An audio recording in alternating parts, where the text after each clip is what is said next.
500 درہم دیتے آقا حسین نو 1000 درہم دیتے تے پتر بول کے کہنے لگا اے کس طرح دا انصاف ہے تے حضرت عمر بول کے کہنے لگے کدی مثل دے دعوے کر لے او دی ماں ورگی تیری ماں نہیں او دے باپ ورگا تیرا باپ نہیں او دے نانے ورگا تیرا نانا نہیں انجی پیار کسے نہیں کیتا جس طرح حضرت عمر فاروق نے کیتا ہے جس طرح حضرت عثمان غنی نے کیتا ہے جس طرح حضرت ابو ذر غفاری نے کیتا ہے جس طرح حضرت سلمان فارسی نے کیتا ہے جس طرح حضرت عمار بن یاسر نے کیتا ہے کسے پڑے کھینچنا پڑنا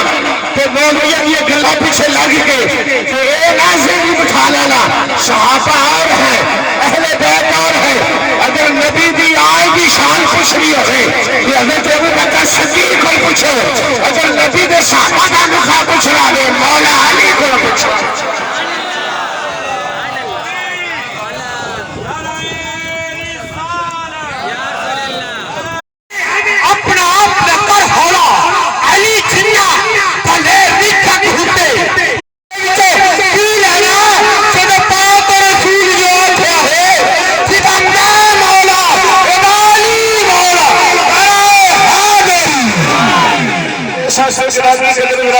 عقیدے دے پکے رہو حضور حضرت علی دی موجودگی دے اندر آخر مصلی تے حضرت ابو بکر صدیق کھڑے ہون گے پھر بھی میرے نبی دی مرضی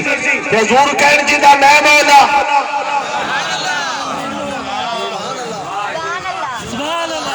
جدا میں مولا ہو جا بولو ذرا جدا میں مولا ہو جا علی مولا رانگی دی کر لے حضرت ابو بکر صدیق دی شان بیان ہوئے کسے مولوی نو تکلیف نہ ہوئے حضرت عمر فاروق دی شان بیان ہوئے تے مولوی سارے راضی ہو حضرت عثمان دی شان بیان ہوئے تے مولوی سارے نعرے مارن تے جو ہی مولا علی دی گل ہوئے اونے بوٹھے بن جان حضرت ابو سعید خدری رضی اللہ تعالی فرماتے ہیں مومن تے منافق دی پہچان